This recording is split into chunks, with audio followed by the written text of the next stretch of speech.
Hey, what's going on, guys? Welcome back. It's Timothy Williams Jr. One of the biggest questions I've been receiving is how do you find drivers and how do you know how much to pay them? As we all know, there's a driver shortage nationwide. A lot of companies are affected by COVID and the younger generation not wanting to be over the road because they want to have a work-life balance. In this video, I'll share some tips on how you can find drivers for your company as well as how you can factor in how much to pay your drivers. So stick to the end of this video so you can get out of that driver's seat. Finding drivers is one of the hardest things in the trucking industry, but finding good drivers that last a long time are even harder. You're losing more money hiring bad drivers than you are if your truck is just sitting. If you have contracts in place and you have employees that's not showing up or not doing their job correctly, you can jeopardize those contracts. So just don't put anyone in those trucks. Do your due diligence and find good drivers. Before hiring any drivers, you need to understand your business from A to Z. You need to understand the responsibilities, the scheduling, as well as the requirements. When me and my partner started our company, for the first 4 months, we hit the road ourselves before we hired anyone. We wanted to understand everything that went along with this business, how to do the job, what we would experience when over the road. We needed to go through these things so we knew what our drivers would go through. We wanted to relate to them, so if they run into any problems, we've been through that and we know how to handle that situation. Our first week on the road, we broke down in another state. We had to pay $2,000 for a tow bill and $1,500 just to get the truck fixed. So if we didn't go through that situation right there alone, we wouldn't know how to handle it when our drivers got in that situation. So understand everything about your business before hiring any drivers, because you don't want your drivers out there and you don't know how to handle things and what to do when they get in these situations. So once you understand everything about your business, now it's time to add up all of your expenses and divide it by 30.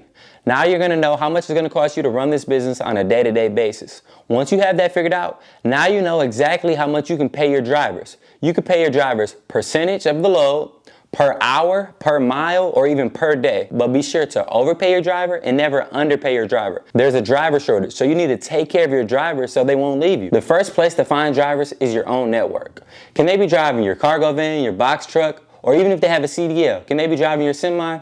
If they can't, ask them to ask anyone they know if they're looking for a job. Your network is a great place to start, and honestly, you may find a lot of people that are looking for jobs that you can employ, and you guys can both help each other out. Next, you have Craigslist. Craigslist is a great free way to find drivers. So when looking at this ad here on Craigslist, they're telling you exactly how much they're paying. They have a $3,000 sign-on bonus, which could bring potentially a lot of drivers to them. They have 100% no-touch freight, which is amazing, mainly drop and hook.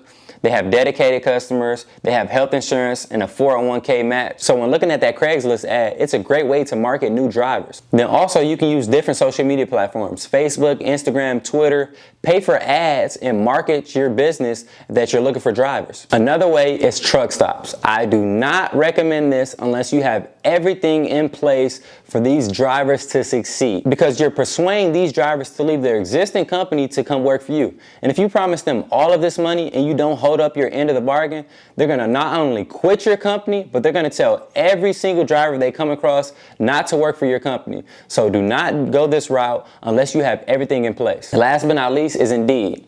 It's free to post job listings, but there are a bunch of different companies that post job listings. So if you want to set yourself apart and be in front of a lot more drivers to hire drivers a lot faster, you can pay anywhere from $5 all the way up to $500 to get your job listing sponsored to be in front of a lot more people. When posting job listings and looking to hire new drivers, you need to set yourself apart from any other company. A lot of bigger companies offer 401k, even health insurance, and a lot more perks. So what are you going to do to set yourself apart from any other company? Because a lot of new companies, when starting off, don't offer a 401k or even health insurance. So you need to set yourself apart from any other company. Ask your driver what is his or her goals. Help them achieve all of their goals, and they're going to recommend other drivers. Give them incentives to recommend other drivers. They're going to be happy, the new driver's going to be happy, as well as you're going to be happy. Show them how to repair their credit, show them how to invest, or even get their own business up and running. They're going to stick around for a very long time, and they're going to recommend a lot more people to your company. What would you do if you're a driver and you're looking for a job? Put yourself in that driver's shoes when looking for a job, so when you're marketing your position, you're going to be including everything, and that driver is going to want to come to you rather than any other company. Some things to do when a driver comes in for an interview: first things first, a road test. Make sure that driver can operate your equipment. If they can't operate your equipment, they can't work for you, because your equipment is your whole business. And then also, it's important to ask questions. Some important questions to ask are: how long have you worked as a truck driver? Would you rather get paid percentage, per mile, per hour, or a flat rate per day? Do you have any infractions on your MVR? This is very important for semi-truck drivers. If they have a lot of infractions on their MVR, do not work with them. They're just not the right fit for your position. What is the longest period you're willing to be away from home? This is very important. If a driver wants to be home every single day and that's not something you're offering, just let them know this isn't the position for them. So understanding your business and how long these drivers will be on the road is important when looking to hire drivers. Do you have any health conditions that put you at risk for driving a long period of time? And then last but not least is, what are your goals and what do you look for in a job?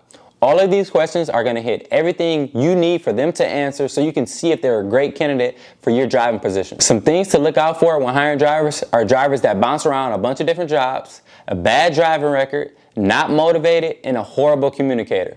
These are things you want to steer away from when looking to hire drivers. At the end of the day, finding and keeping good drivers comes down to giving them what they want and making them feel comfortable. Make sure to treat your drivers like family. Be creative. Remember all of their birthdays, send them gift cards, and just do things to set yourself apart from any other company. Be sure to communicate with your drivers. Ask them questions. Be sure to ask them what you could be doing to become a better owner and to make them feel a lot more comfortable. When you're doing these things, they're going to feel like family. Remember, you can't feed your family without them and vice versa. It's a team. They need you, you need them.